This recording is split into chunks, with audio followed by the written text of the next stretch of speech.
Assalamualaikum warahmatullahi wabarakatuh. Alhamdulillahilladzi hadana li hada wa ma kunna linahtadiya laula an hadanallah. Laqad ja'at rusulu rabbina bil haqq. Alhamdulillahilladzi ja'alana muslimin. Allahumma tawaffana muslimin la mubaddilin wa la mughayyirin bi rahmatika ya arhamar rahimin. Allahumma salli ala sayyidina Muhammadin al-fatih li jami'il alamin wa syafi'il mudnibin wa qa'idil gurril muhajjalin wa ala alihi abhuril kamilin wa ashabihil hadin al-muhtadin ila yaumiddin. Pertama-tama marilah kita panjatkan puja syukur kehadirat Allah Subhanahu wa taala. Salawat salam semoga terus limpah ke baginda alam habibana wa nabiyana Muhammad sallallahu alaihi wa alihi wasallam. Pada kesempatan ini kami akan membahas tentang pasal yang ke-37 yang bunyinya Bismillahirrahmanirrahim. Syaitanu baina man yastadillu bihi aw yastadillu alaihi al-mustadillu bihi arafal haqqa li ahlihi wa asbata al-amru min wujudi ahlihi wal istidlalu alaihi min adamil wusuli ilaihi wa illa famata ghabba yastajillu alaihi wa mata ba'uda hatta takun al-athar yallati yusilu ilaihi. Jauh berbeda yang berpendapat adanya Allah menunjukkan adanya alam dengan orang yang berpendapat bahwa adanya alam inilah yang menunjukkan adanya Allah. Orang yang berpendapat adanya Allah menunjukkan adanya alam, yaitu orang yang mengenal hak dan meletakkan pada tempatnya, sehingga menetapkan adanya sesuatu dari asal mulanya.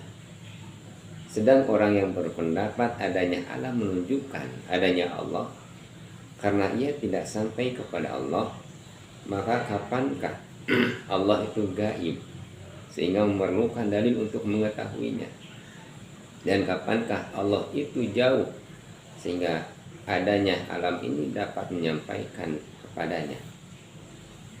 Hadirin muhtaramin, dalam hal ini orang yang makrifat kepada Allah Subhanahu wa taala, orang yang mengenal Allah Subhanahu wa taala itu ada dua. Ada orang yang disebut muridun, ada juga orang yang disebut muradun. Kalau muridun itu ada salik, kalau muradun adalah majdubun. Orang kita adalah orang yang murid. Murid itu adalah orang yang mengharap bisa usul kepada Allah dengan cara kita menafakuri apa yang diciptakan Allah Subhanahu wa taala. Bagaimana sunnah para nabi alaihi salatu wassalam.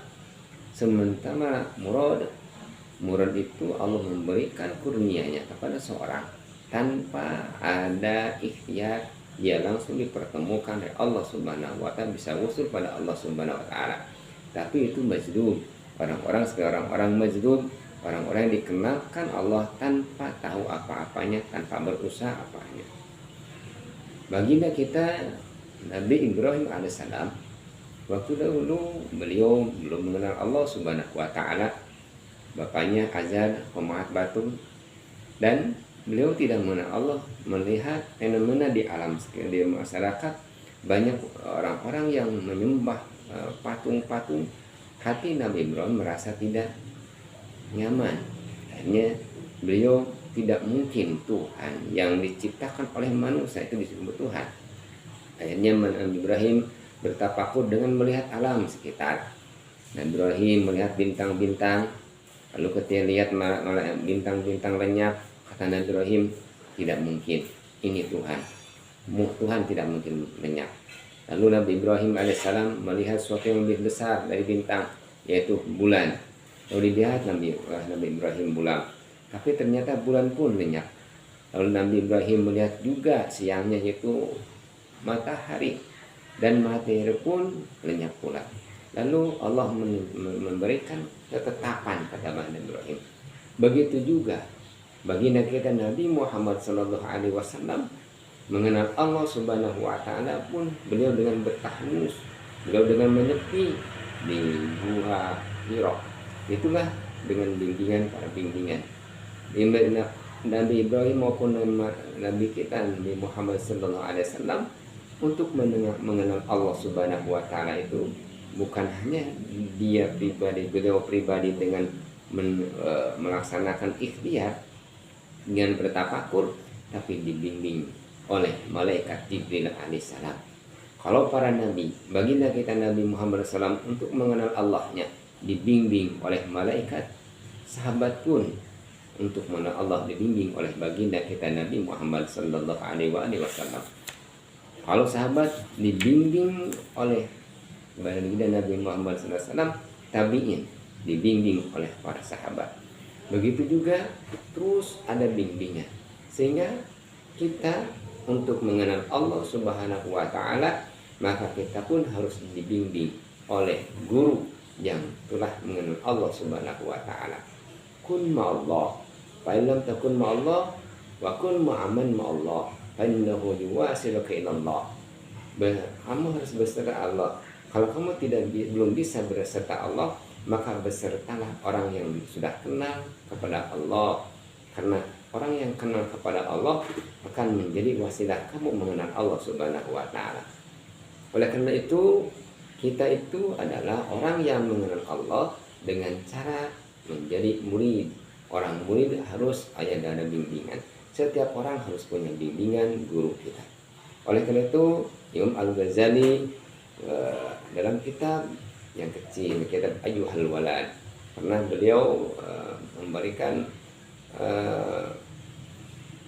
sesuatu pendapat kepada kita. Qad wajaba 'ala salik arba'ati umur. Qad wajaba 'ala salik arba'ata umur. Wajib kepada orang-orang yang belajar untuk mendekatkan kepada Allah, disebutnya salik, yaitu 4 perkara. Yang pertama, kata Imam Al-Ghazali, adalah i'tiqadus shahih la yakunu bid'ah. Yang pertama yang harus dipelajari, yang harus dicermati bagi kita untuk mengenal Allah Subhanahu Wa Taala, yaitu kita harus berakidah yang sahih. Berakidah yang sahih, jangan berakidah yang bid'ah. Akidah yang dibimbing oleh ulama-ulama kita sudah jelas. Akidah Ahlus Sunnah wal Jamaah. Akidah Ahlus Sunnah wal Jamaah yaitu yang memberi tekan kepada Al-Quran, hadis, ijma dan qiyas, yang dibimbing oleh para ulama. Di bidang keimanan kita punya Imam Abu Mansur Al-Maturidi, Abu Hasan Al-Asy'ari dengan konsep wujud hidam waqo. Dalam syariahnya, di dalam akidah syariahnya kita dibimbing dengan imam yang 4 madhab, Imam Maliki, Imam Hanafi, Imam Syafi'i, berikut juga Imam Ahmad Hambali. Dan di bidang tasawufnya kita juga dibimbing dengan ulama-ulama tasawuf seperti Imam Al-Ghazali, Majid Al-Baghdadi dan lain sebagainya. Itu semuanya adalah guru-guru yang membimbing kita untuk mengenal Allah Subhanahu Wa Taala. Namun iktikad akidah kita yang sahih itu menjadi dasar kita untuk mengenal Allah Subhanahu Wa Taala. Bagaimana kita untuk mengenal Allah Subhanahu Wa Taala tapi kita tidak tahu tentang masalah akidah yang baik, akidah Ahlus Sunnah wal Jamaah. Yang kedua, kata Imam Al-Ghazali, untuk menjadi saleh itu harus taubatan nasuh, la yadi ba'daha ila zillah. Harus taubat sebenar-benarnya taubat. Bagaimana supaya kita bisa dekat dengan Allah? Maka kita harus benar-benar mengosongkan diri dari dosa, yaitu dengan taubat. Taubat itu mani, jangan kembali lagi kepada suatu kejelekan. Beda antara taubat dengan istighfar. Istighfar itu sebagian dari taubat. Orang yang taubat pasti istighfar, tapi orang yang tidak taubat itu, yang istighfar belum tentu taubat. Istilahnya kalau taubat itu mandi, istighfar itu adalah berhias. Orang yang mandi pasti berhias, tapi tidak setiap orang yang berhias itu mandi. Banyak orang yang berhias tidak mandi. Tapi orang yang mandi pasti akan berhias. Maka orang yang benar-benar tobat itu adalah mandi. Ketika dia sudah mandi, dia tidak sudah berhias, maka dia tidak meremehkan dosa-dosa. Seperti umpamanya anak kecil, kalau dia sudah main kotor-kotoran, lalu dibawa sama orang tuanya, tapi lalu dibiarkan lagi, dia akan main lagi kotor-kotoran. Dibawa lagi sama orang tuanya, dia akan kembali lagi main kotor-kotoran. Kalau umpamanya anak tersebut kita mandikan, baru dia sadar, dia tidak mungkin kembali untuk bermain kotor-kotoran karena dia telah mandi. Kenapa kita masih melaksanakan dosa? Karena kita belum tobat, kita harus coba istighfar. Jadi orang yang bertobat itu ibarat mandi. Kalau untuk orang yang tobat itu tidak mungkin melakukan dosa kembali. Adapun dosa yang dilakukan orang yang sudah tobat, dosa yang tidak disengaja, tidak mungkin melakukan dosa yang disengaja. Harus sudah mandi. Gitu. Itulah cirinya orang tobat. Orang yang yang ingin mengenal Allah Subhanahu wa Ta'ala dengan cara saliknya, dia akan bertobat, yang mandi, membersihkan dosa. Tidak ada dalam hatinya untuk terjerumus kepada dosa-dosa yang besar. Bahkan tidak dosa kecil pun dia hindari. Karena laisal kabair ma'al istighfar oleh sesuatu mal istimror. Tidak ada dosa besar kalau dia banyak beristighfar, dan tidak ada dosa kecil kalau dia terus menjalaninya. Dosa-dosa yang melangit sehingga menjadi besar. Itu kata Imam Ghazali. Jadi yang kedua adalah supaya kita dapat mengenal Allah Subhanahu wa Ta'ala, jalan yang nomor kedua seorang salik itu harus bertobat kepada Allah. Yang ketiga adalah istida'ul husum hatta la yabqa li ahadin 'alaika hakun. Harus tidak punya musuh. Dia harus rela memberi ridho kepada pun siapapun, tidak banyak teman, tidak punya musuh, menjadikan orang lain ridho kepada dia dan dia pun ridho kepada orang lain. Dia pun tidak punya hak kepada orang lain dan orang itu tidak punya hak kepada dia.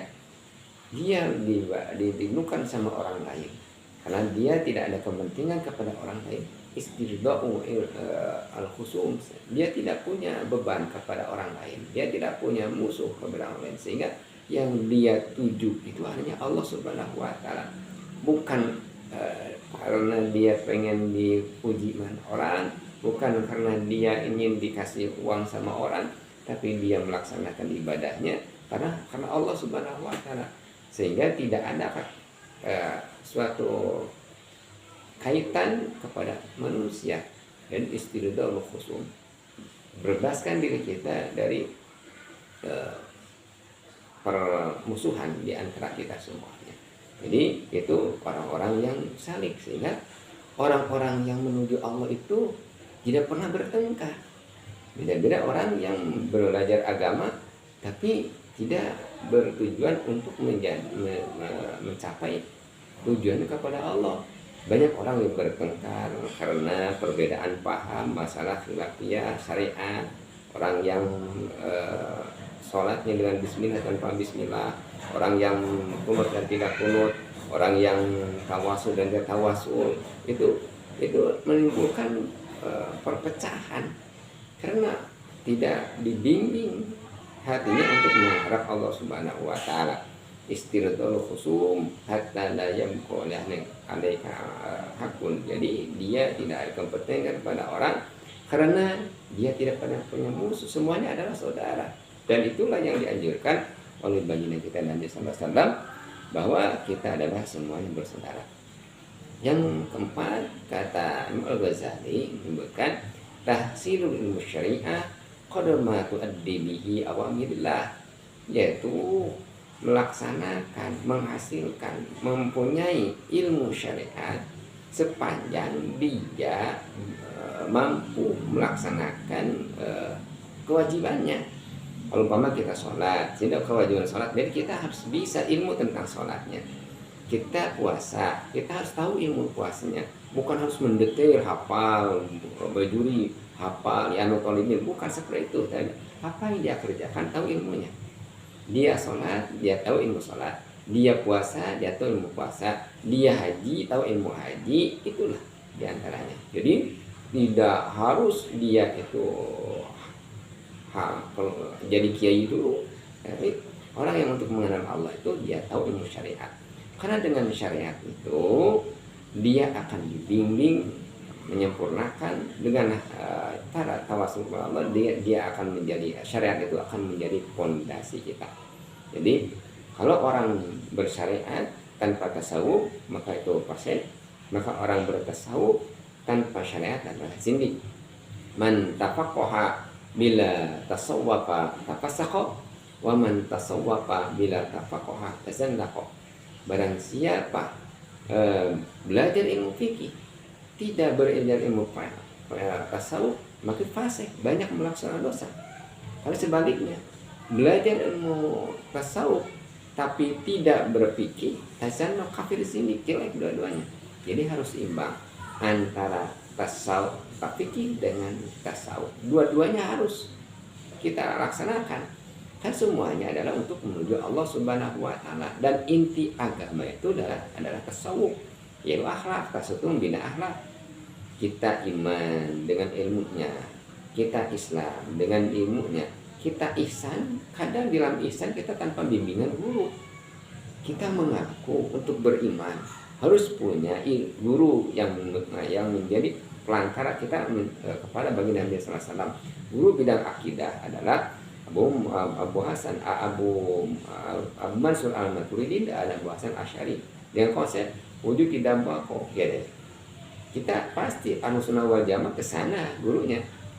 Dalam bidang syariat kita mewajibkan kepada murid-murid kita, ke jamaah kita, bagaimana harus berpatokan satu madhab. Kebanyakan di Indonesia madhab Syafi'i.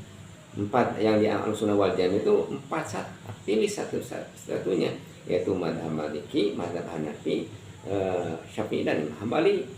Tapi dalam bidang tasawuf kadang kita membiarkan orang lain jamaah kita untuk bebas ya, dengan mengamalkan sendiri-sendiri, tidak dibimbing sama guru. Dan begitu juga dalam bidang tasawuf pun harus punya guru. Jangan hanya bidang akidah diberi guru, dikasih guru, ditunjukkan guru. Bidang syariah ditunjukkan gurunya. Tapi bidang tasawuf jarang orang yang menunjukkan tentang gurunya. Cari untuk bidang tasawuf akhlak kita, untuk membimbing akhlak itu guru kita. Itu justru itu yang paling utama, karena untuk membimbing akhlak itu bukan teori tapi praktek.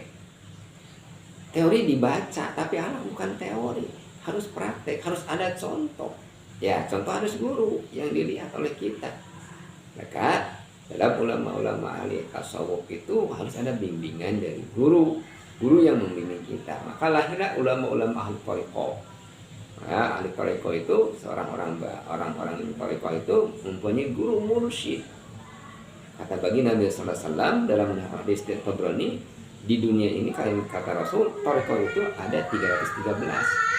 Yang ada di Indonesia dimutabarokkan, disahkan oleh Nahdlatul Ulama itu baru menyampai 50 sekian.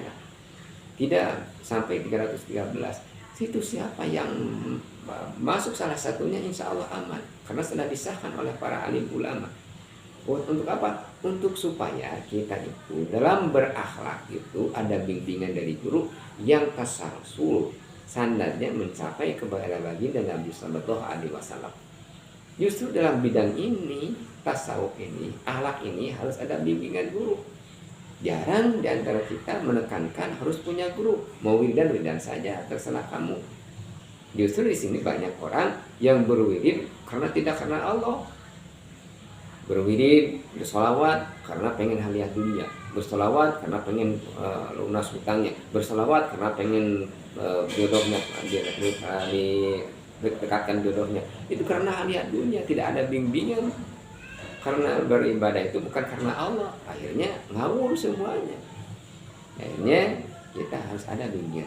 Itu untuk mendekatkan diri kita kepada Allah Subhanahu wa taala, maka harus dibimbing oleh guru. Dan caranya tadi kata Imam Ghazali, orang saleh itu harus berakidah yang baik, harus tobat dulu yang benar-benar tobat, harus ridho kepada semua orang, jangan punya musuh, dan harus mempelajari ilmu syariat sekedar dia bisa melaksanakan sholat, sekedar dia bisa melaksanakan kewajiban sholat, puasa, zakat, haji, sesuatu yang dia menjadi kewajiban dia laksanakan.